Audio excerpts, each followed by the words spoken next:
नमस्कार,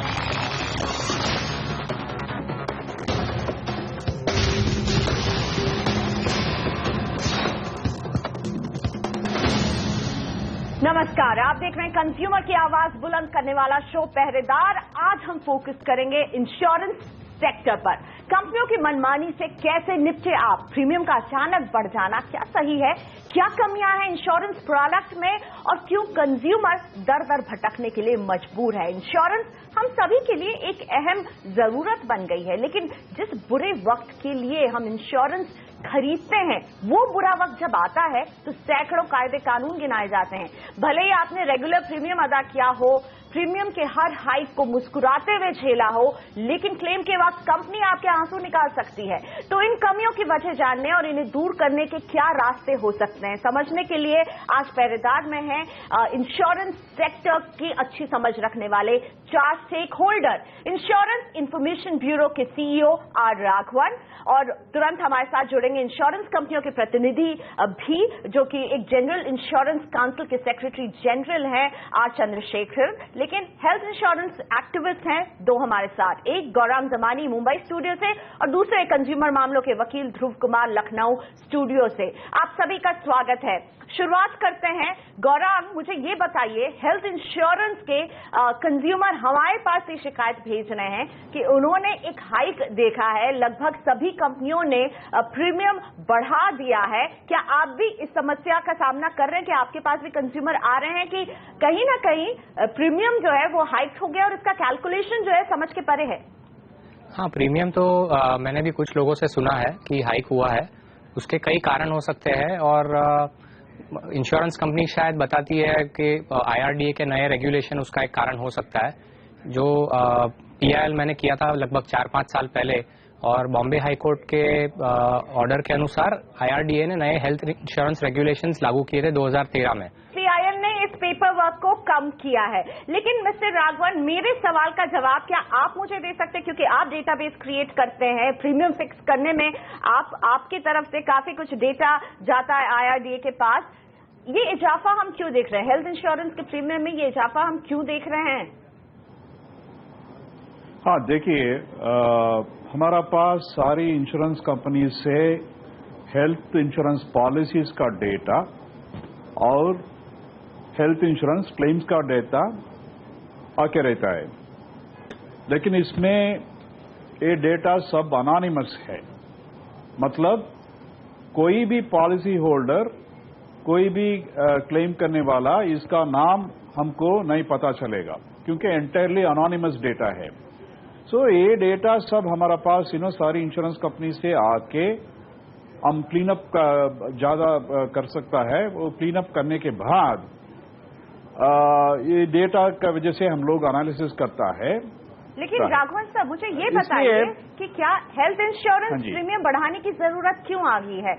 मुझे ये बताइए, ये आपका डेटा, इसमें क्या फाइंडिंग्स हुई हैं कि हेल्थ इंश्योरेंस प्रीमियम ऑलमोस्ट सभी कंपनियों के अभी अक्रॉस द बोर्ड बढ़ गए हैं? ये कंज्यूमर लगातार हमारे पास अपनी शिकायतें भेज रहे हैं। क्या वजह रही है कि इंश्योरेंस प्रीमियम, हेल्थ इंश्योरेंस का प्रीमियम बढ़ा है? देखिए, हमारा तरफ से एक ही कहना चाहता है, जो भी एक्चुअल डेटा है ना, प्रीमियम कितना है, कोई भी पॉलिसी में कितना प्रीमियम है, कोई भी क्लेम में कितना क्लेम पेमेंट हो गया, वो हमारा पास रहता है। ये सब मैटर ऑफ फैक्ट है। उसका वजह से हम लोग एनालिसिस करके ये जेंडर में ऐसा होता है, ये डिसीज के वजह से ऐसा होता है बताए। कभी कभी मे बी वेयर प्रीमियम, मैं एग्जाम्पल दे रहा हूं, may be the premium, average premium is 100 रुपया होगा, एवरेज क्लेम पे आउट 125 और 140 होगा। इंश्योरेंस कंपनीज का फैसला है वो प्रीमियम बढ़ने का, प्रीमियम नया ना बढ़ने का, etcetera etcetera. We are basically something like we hold the mirror. हम अंग्रेजी में कहता है we hold the mirror. Dhruv ji, आपको लग रहा है, ये कह रहे हैं IIB सिर्फ मिरर दिखा रहा है कि इस तरह के ट्रेंड है और ये बढ़ रहा है, ये इसका जवाब नहीं दे सकते कि क्यों बढ़ रहा है। आपके पास है क्या, क्यों बढ़ रहा है? क्या सुविधाएं बढ़ रही हैं कंज्यूमर के लिए? क्योंकि मुझे तो लगता है क्लेम लेना मुश्किल से और भी ज्यादा मुश्किल बनता जा रहा है। देखिए, ऐसा है कि अभी राघवन साहब ने ये बात कही कि सारी बातें फैक्ट्स पर आधारित है, जो फिगर्स आती हैं कंपनियों से, और सारा ही यहीं पर सारा खेल है कि फैक्ट्स तो वो है ही नहीं, सारी फिगर मैनिपुलेटेड है। जो बीमा कंपनी अपने स्तर पर जिस बीमा कंपनी को अपना प्रीमियम बढ़वाना है, पहली बात तो वो इन्हें सही प्रीमियम फिगर देगी क्यों, वो टोटल गलत फिगर देती है। दूसरी बात, जो रही सही कसर है वो आईआईबी पूरी कर लेता है वहां पर। मैं आपको उदाहरण के लिए बताऊं कि इंश्योरेंस में एक शब्द इस्तेमाल होता है सेटलमेंट। तो अगर इंश्योरेंस कंपनी ने डेथ क्लेम के मामले में ये कहा कि हमको 10 डेथ क्लेम हमारे पास हुए हैं, उनमें 30 लाख रुपए का भुगतान हमने किया है, तो आपने एवरेज क्लेम निकाल लिया कि 3 लाख रुपए का, लेकिन आपने ये नहीं देखा कि उन 10 क्लेम में 4 क्लेम जो है वो सेटलमेंट हुए, 4 क्लेम नो क्लेम हो गए। तो आपके एक्चुअल पेमेंट आपको जो हुआ वो 10 क्लेम में नहीं हुआ, 6 क्लेम में हुआ। तो आप लोग जो फिगर लेते हैं वो क्लेम सेटलमेंट के लेते हैं, न कि पेड के लेते हैं। लेना चाहिए आपको क्लेम कितने सेटल हुए, मीनिंग पे हुए, और कितने आपने उन्हें रिजेक्ट किए। तो आपने पेमेंट का डाटा ले लिया सेटलमेंट का, और सेटलमेंट एक वाइड शब्द है, सेटलमेंट में दोनों चीजें शामिल हैं। तो आपने 10 क्लेम का एवरेज निकालिया, एक क्लेम पे 3 लाख रुपया, जो एकदम रॉन्ग है। तो आपके जो डाटा हैं वो टोटली, इसीलिए आप कहते हैं कि साहब हम लोग किसी का नाम नहीं बताते हैं, किसी कंपनी नहीं बताते हैं। अरे आप जिस कंपनी का डाटा लेते हैं आप स्पष्ट रूप से बताइए कि इस कंपनी में इतना क्लेम रेशियो है, इस कंपनी का इतना है। हर कंपनी का अलग अलग आप एनालाइज कीजिए, और ये टोटल जो डाटा है वो टोटल इनएक्यूरेट डाटा है। आपको मैं उदाहरण के लिए बताऊं कि जो आपने, आप ध्रुव जी को क्या जवाब देना चाहेंगे यहाँ पर, जिस तरह से आप डेटा कलेक्ट कर रहे हैं उस पर कुछ सवाल उठा रहे हैं यहाँ पर ध्रुव, आप क्या जाकर के कंपनी से चेक कर रहे हैं कि वो किस तरह के डेटा आपको दे रहे हैं? नहीं, देखिए हमारा सिस्टम ऐसा, प्रोसेस फ्लो ऐसा है, कंपनी से हर महीने जो भी पॉलिसी इश्यू हुआ, जो भी क्लेम रिपोर्ट हुआ, सेटल हुआ, आउटस्टैंडिंग हुआ, वो सब हमको कंपनी लोगों ने हमको सबमिट जमा करता है। इसके वजह से हम लोग सिर्फ वो फिगर्स ऐसे ही नहीं लेता है हमारा डेटाबेस से। हम लोग कंपनी लोग पब्लिक इंफॉर्मेशन पब्लिश करता है, इनका बैलेंस शीट पब्लिश करता है, इनका अकाउंट्स पूरा कंपनी एक्ट का वजह से पब्लिश करता है, और आईआरडी को सबमिशन करता है। ये सब हम लेके कंपनी जो भी इंफॉर्मेशन हमको जमा किया, ये दोनों रिकैंसाइल करके हम लोग इसके बाद डेटा साफ करके कोई भी डिफरेंस है तो हम कंपनी को सवाल पूछेंगे। मुझे लग रहा है यही कहीं ना कहीं कंज्यूमर की सबसे बड़ी परेशानी बन जाता है। तो आप कंज्यूमर के लिए कुछ नहीं कर रहे हैं, आप बस कंपनियों से उनका डेटाबेस ले रहे हैं, आप उसके आधार पर प्रीमियम। मैडम, इसमें मैं कुछ ऐड करना चाहूंगा। एक मिनट दे दीजिए, जार्गन के अलावा बिना जार्गन बात करता हूँ, बिना जार्गन बोल सकता हूँ मैंने। अल्टीमेटली एक ही सोर्स से सिर्फ एक सोर्स से हम लोग फिगर नहीं लेता है, वो फिगर्स को टैली करता है। टैली जार्गन नहीं होगा, टैली करता है। दूसरा सोर्स आईआरडीए के नंबर है, तीसरा सोर्स कंपनीज का बैलेंस शीट है। वो तीनों टैली करके हम लोग पता करके हम लोग फिगर लेता है। इसलिए जो भी हम करता है वो साफ करके हम करता है, किसी को मैनिपुलेट नहीं करता है और किसी को गलत फिगर नहीं लेता है। ये बात आपके फिगर्स बिल्कुल एक्यूरेट है, आप कई लेवल्स पे क्रॉस चेक कर रहे हैं। एक बात सुनिए, एक बात ध्यान सुनिए मैडम, बातें निकल करके आ रही है। बहुत जरूरी बात बता रहा हूँ आपको सर। जब जुलाई 2010 में कैशलेस इंश्योरेंस बंद हुआ तो उन्होंने फिर सिलेक्टिवली पीपीएन का शुरुआत किया, प्रिफर्ड प्रोवाइडर नेटवर्क। तो जो हॉस्पिटल उस रेट कैप के साथ अग्री करती थी उनको इंश्योरेंस कंपनी ने अपने नेटवर्क में लिया, और कंज्यूमर को बताया कि आपको अगर कैशलेस चाहिए तो यही हॉस्पिटल के साथ आपको ट्रीटमेंट लेना पड़ेगा। लेकिन ज्यादातर अगर आप नोटिस करेंगे तो ज्यादातर हॉस्पिटल ये 5 स्टार हॉस्पिटल है। मैं कोई हॉस्पिटल का नाम नहीं लूंगा, लेकिन समझो मुंबई में 2000, ग्रेटर मुंबई में 2000 हॉस्पिटल है, तो कैशलेस नेटवर्क में समझो लगभग 10% हॉस्पिटल्स या 12% हॉस्पिटल्स ही पीपीएन में आती है। तो जो नर्सिंग होम्स है, जो छोटे हॉस्पिटल्स है, वो इस पीपीएन से वंचित हो गए। और अगर आप देखेंगे कि आमतौर पे समझो अपेंडिक्स का उदाहरण लेते हैं, तो उसमें जो ट्रीटमेंट कॉस्ट है 5 स्टार हॉस्पिटल वर्सेस या corporate hospital versus nursing home, उसमें बहुत बड़ा डिफरेंस है। तो ये डिफरेंस होने के कारण आज इंश्योरेंस कंपनीज ज्यादा पेमेंट दे रही है प्राइवेट 5 स्टार या कॉर्पोरेट हॉस्पिटल्स को, जाकि उसने गौरांग सवाल उठा रहे हैं कि 5 स्टार हॉस्पिटल्स और इंश्योरेंस कंपनियां जब मिलती हैं तो इस तरह से ट्रीटमेंट कॉस्ट ऊपर जाता है और इसलिए प्रीमियम बढ़ जाते हैं। हाँ, और नर्सिंग होम में अगर सेम आपकी जेब पर भारी पड़ती है इंश्योरेंस और जब आप क्लेम लेने जाते हैं तो आपको चक्कर लगवाया जाता है। ध्रुव, देखिए ऐसा है, अभी राघवन साहब ने कहा कि हम सारे डाटा लेते हैं, उनको क्रॉस चेक करते हैं, और सुनिए, आपने ये अपने कैविएट लगा रखा है और आप कहते हैं डिस्क्लेमर में कि data aggregate data publish in this are form of transaction level data supplied by insurer, these may not match with individual insurance company level aggregate data. अब आप खुद ही कह रहे हैं कि ये इंश्योरेंस कंपनी से डाटा अगर आप लेंगे तो उसे मैच नहीं कर सकते हैं। ये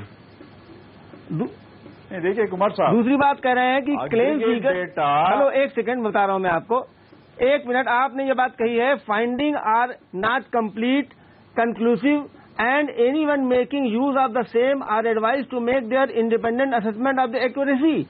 आप खुद ही किसी बात की जिम्मेदारी नहीं ले रहे हैं। आगे आप ये कहते हैं कि ना तो इसका मैं जिम्मेदार हूं, ना इसका IRDA जिम्मेदार है, कोई लीगल एक्शन अगर होता है, और ना कोई इंश्योरेंस इंटरमीडियरी जिम्मेदार है।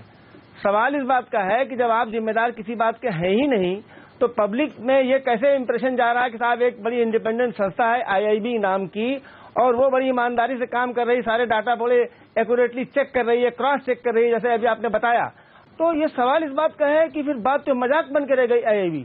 अरे IIB जो है, ये एक लोगों के दिमाग में इंप्रेशन ये आता है कि IIB is a government institution, insurance information bureau of India. इसी पॉइंट के जवाब के साथ हम हाजिर होंगे एक छोटा सा ब्रेक लेकर। IIB को समझाना होगा कि वो इस तरह का कैबिनेट क्यों दे रही है, कि वो जो भी डेटा दे रही है जिसके बिना पर प्रीमियम फिक्स हो रहे हैं उसके लिए वो जिम्मेदार नहीं है। इसका जवाब देंगे IIB के एस राघवन इस ब्रेक के बाद।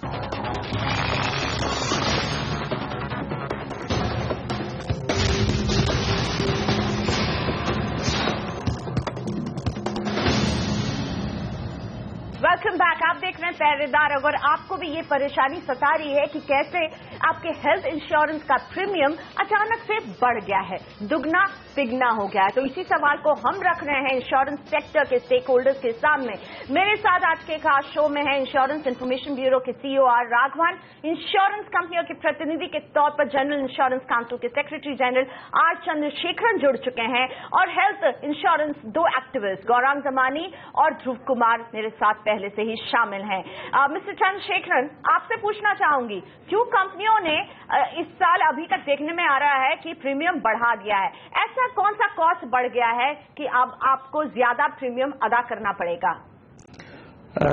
इंश्योरेंस की जो मामला है, हम लोग जितने लोगों से पॉलिसी प्रीमियम लेते हैं उसमें जितने लोगों को जो अचानक हॉस्पिटल नहीं तो ट्रीटमेंट लेना पड़ती है उसका क्लेम देते हैं। इसका मतलब है इंश्योरेंस एक पूल है।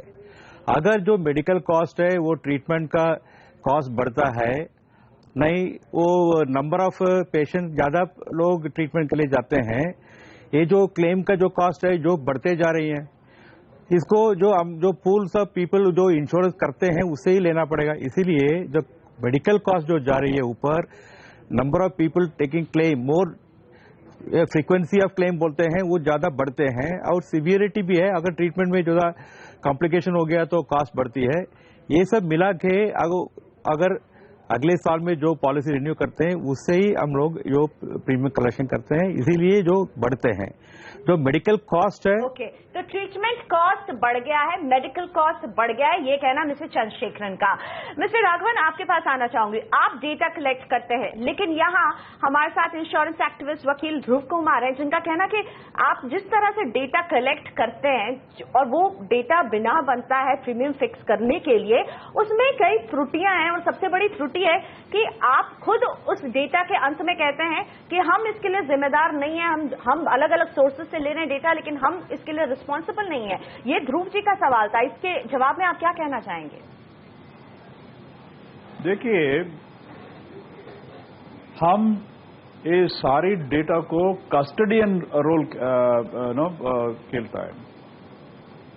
हमारे काम क्या है, वो डेटा सब लेके, डेटा में इनकंसिस्टेंसी है तो स्टैटिस्टिकल डेफिशिएंसीज है तो वो सबका साफ करके उसके वजह से हम लोग एनालिटिक्स करना पड़ेगा। कुछ डिफरेंस है तो हम लोग कंपनीज को जवाब ले लेंगे क्या क्या क्यों ये डिफरेंस आता है। काफी रीजंस हो सकता है ये डिफरेंस आने के लिए। सो हम लोग वो टैली करके वो साफ करने के बाद वो डेटा हम लोग हमारा एनालिसिस को लेता है। और कुमार साहब ने कहा इसी डेटा के आधार पर प्रीमियम्स बढ़ते हैं और लोगों को जो क्लेम उनसे और जब क्लेम लेने के लिए वो जाते हैं बढ़े हुए प्रीमियम के बाद भी क्लेम लेने में बहुत सारी दिक्कतें होती हैं। इसीलिए जीआईसी के चंद्रशेखरन जी आपसे मैं पूछना चाहूंगी कि ऐसा क्या मेडिकल कॉस्ट बढ़ गया है कि दुगना हो जाएगा आपका प्रीमियम। और जहां गौरांग हैं, इंश्योरेंस एक्टिविस्ट है, वो बताते हैं कि इसलिए भी ज्यादा भारी लगता है आपको प्रीमियम क्योंकि केवल ये हॉस्पिटल्स और इंश्योरेंस कंपनियों की साठगांठ होती है और केवल 5 स्टार हॉस्पिटल्स आपके रडार में रहते हैं और जहां पे ऑलरेडी कॉस्ट बहुत ज्यादा होता है ट्रीटमेंट का। देखिए, ये जो हेल्थ केयर हॉस्पिटल्स है वो कई कैटेगरी का होती है। एक छोटा सा नर्सिंग होम से लेके आप बड़े 5 स्टार हॉस्पिटल तक है। इसमें इंश्योरेंस पॉलिसी का जो क्लेम देना ये मतलब है कि हम लोग बोलते हैं इंडेमनिटी मतलब जो आप अगर इंश्योरेंस नहीं होगा तो जितना खर्चा करना चाहोगे उतना ही इंश्योरेंस पॉलिसी मिलेगा। मगर ये हॉस्पिटल्स में आप जाएंगे, कई हॉस्पिटल में एक प्रोसीजर के लिए, एक सर्जरी के लिए 60,000 रुपया चार्ज करते हैं, दूसरा हॉस्पिटल में 80,000 चार्ज करते हैं। वो उन लोगों का एस्टेब्लिशमेंट जो ऑपरेशनल एक्सपेंसेस के ऊपर है और कई तरीके के जो डॉक्टर्स है वो स्पेशलिस्ट डॉक्टर्स होंगे, उसका फीस का वगैरह उसी के हिसाब से हो गए। इसलिए ये जो एक प्रोसीजर देखिए, आप कैटरैक्ट ऑपरेशन लेंगे, अगर एक छोटा सा नर्सिंग होम में एक छोटा सा डॉक्टर करते हैं और बड़ा हॉस्पिटल में दूसरा कोई करते हैं, उसका कॉस्ट डिफरेंस आते ही है।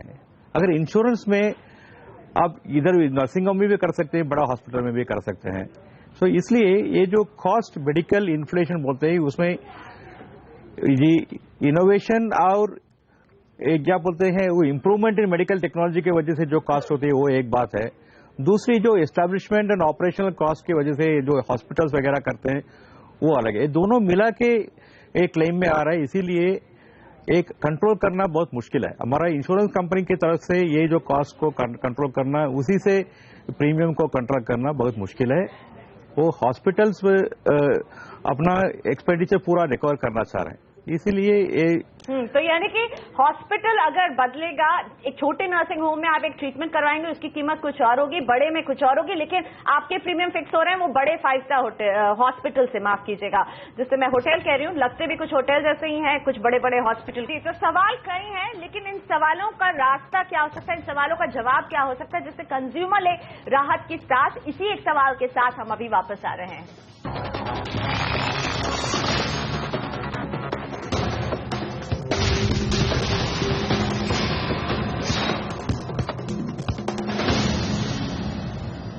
Welcome back. आप देख रहे हैं पहरेदार। हमारा फोकस इंश्योरेंस सेक्टर पर है और एक बात तो समझ में आ रही है अब जाकर कि कहीं ना कहीं ये पूरा सिस्टम जो है इसमें पारदर्शिता की कमी है और इस पारदर्शिता को लाने के लिए क्या किया जाना चाहिए, इन्हीं के स्टेक होल्डर्स हमारे साथ है। सबसे पहले इंश्योरेंस इंफॉर्मेशन ब्यूरो के सीईओ आर राघवन, आपसे पूछना चाहूंगी, आपको क्या लगता है, क्या सब कुछ ठीक चल रहा है, आपको लग रहा है? और अगर ट्रांसपेरेंसी की कमी है तो इसे कैसे लाया जाए सिस्टम में?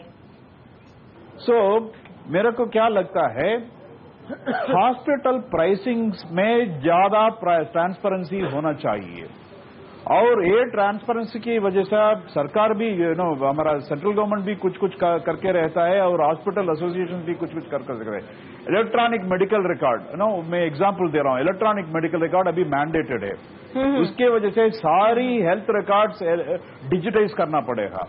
वो डिजिटाइज रिकॉर्ड से हम लोग और अच्छा एनालिसिस कर सकता है और हम लोग डिजिटाइजेशन एक कदम हो सकता है। इंश्योरेंस कंपनियों के प्रतिनिधि जो है हमारे साथ चंद्रशेखरन जी, आपको क्या लगता है कहाँ कमी है, क्या किए जाने की जरूरत है? शुरू में हम लोग इंश्योरेंस की जो हेल्थ इंश्योरेंस की जो मतलब होती है उसको ठीक तरह से कंज्यूमर को समझाना है। एक प्रस्ताव उठता है कि सम इंश्योर्ड 5 लाख का लिया है, 5 लाख पूरा मिलेगा क्या हर एक प्रोसीजर पे? जो इंश्योरेंस कंपनी ने पहला उसको पॉलिसी देता है, उसमें क्लियरली बोलने का है ये 5 लाख है, आपको मैक्सिमम लिमिट है, आप रीजनेबली जितना खर्चा हो सके उतना करेंगे, उतना ही रिबर्स मिलेगा। ध्रुव जी, आपके पास आना चाहूंगी, क्या किए जाने की जरूरत है और कहां कमियां दिख रही है कंज्यूमर के लिए, आप क्या संदेश देंगे? देखिए, मैंने कहा, पहले भी कहा कि जो इंश्योरेंस में प्रीमियम फिक्सेशन है ये बहुत ही ऑनेस्टली और ट्रांसपेरेंट सिस्टम होना चाहिए, लेकिन यहाँ पर प्रीमियम फिक्स नहीं कर रहा आईआईबी, यहाँ पर मैच फिक्सिंग हो रही है। पहले से इंश्योरेंस कंपनी को पता है कि हमारा प्रीमियम को इतना % बढ़वाना है, वो उनसे बढ़वा लेते हैं, उनको कोई जिम्मेदारी नहीं उनकी है। मैं आज दावे के साथ मैं कह रहा हूं कि चाहे वो थर्ड पार्टी मोटरसाइकिल का प्रीमियम हो, कार का प्रीमियम हो या मेडिकल प्रीमियम हो, ये इसमें कम से कम आधे की कटौती हो जाएगी, आधा हो जाएगा अगर ईमानदारी से फिगर्स ली जाए।